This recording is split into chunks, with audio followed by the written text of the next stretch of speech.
Then the sneaker male slips off, while the big male is still warding off more obvious challengers. Sometimes the tactic backfires. Here, a female impersonator attracts the amorous, grasping attentions of a befuddled male.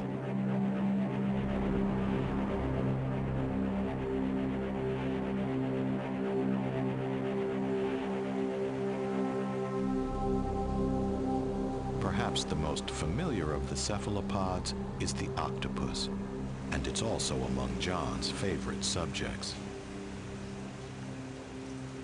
Octopuses are mesmerizing. I don't know, it's almost like the guy trying to hypnotize you the way their arms move. There's something about the eyes of these animals too that I think just draw human observers in, and they definitely make visual eye contact with you.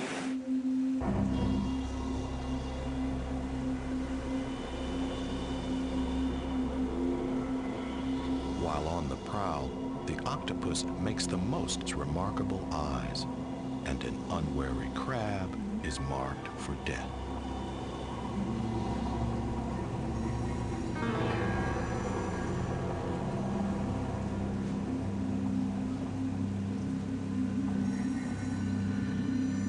The jumbo squid, too, has a predator's keen eyesight, able to hunt in near total darkness.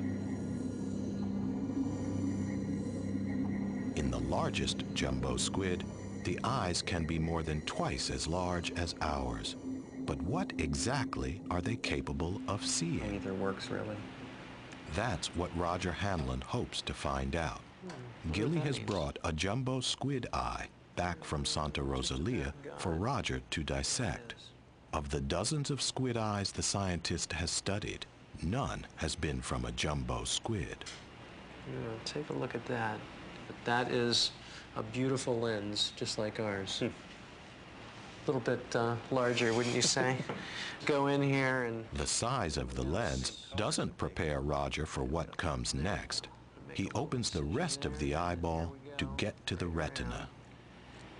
Here we just go. So now I can lift this piece off here and take a look at this retina. Look at this, it comes all the way up to the edge. This is amazing.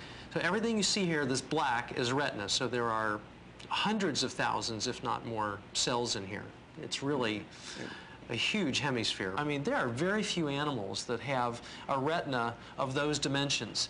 I mean, this is a lot more than we have, there's no doubt about it. The big eye probably makes a really good image, I would imagine. I think it does a little more than that. These animals seem to be, like the other squids, able to see in the dark. Oh.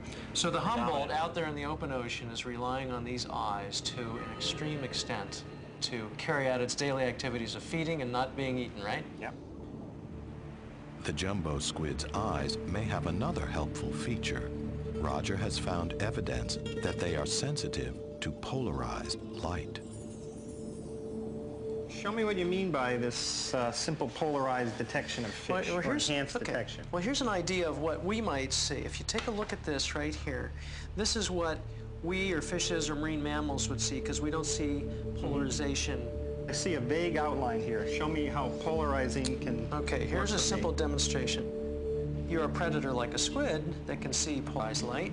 It looks more like this. Oh, wow. High contrast, fish against a light background or light fish against a dark background. So this is the way they enhance target detection. They see high contrast. And it doesn't matter if fish is transparent or if it's a silvery reflecting fish, both of which are great methods of camouflage in aquatic environment. The squids have found a weapon to overcome, see their prey better.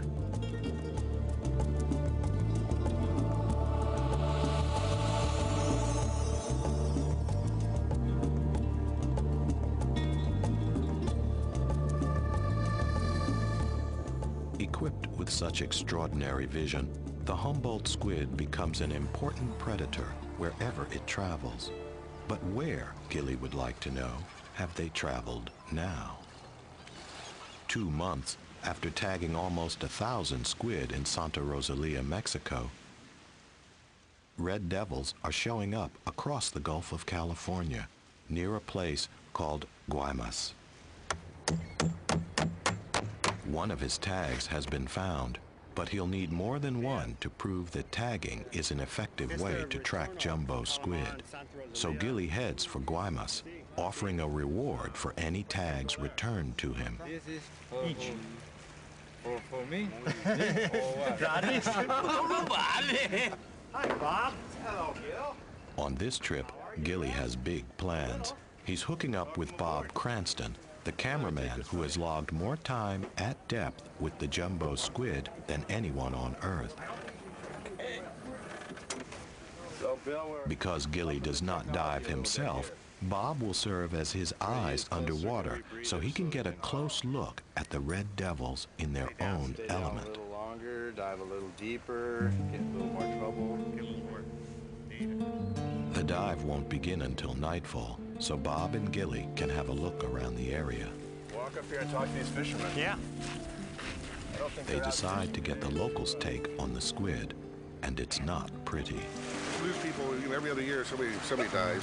I had a friend that they found floating in the ocean last year. Squid fishermen? Squid fishermen. But it's lucky they found him because they're carnivorous. They'll eat you. I mean, they will eat you. The squid will eat you. The squid will eat you. If you fall into the ocean, they'll get you with their tentacles. You'll drown, and then they'll, all the rest of them will just eat you. Calamar? Food for thought, perhaps, and food for the gringos, if they ask. Although the local people themselves rarely eat the squid they catch, most of it goes to Asian markets, they're happy to give Bob and Gilly a taste. Perfect. It's sliced really interestingly. While Bob samples the fried squid, Gilly decides to take on some nearly raw squid mantle.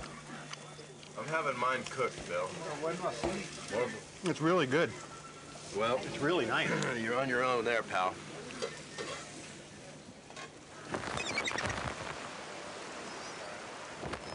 Yeah. With the afternoon growing late, it's time to get down to business. Sure do. Gilly and Bob have hatched a plan to get up close and personal with the red devils. But it's going to call for some major preparations. Bob knows from experience that it can take hours just to find the squid, possibly requiring multiple dives to 200 feet.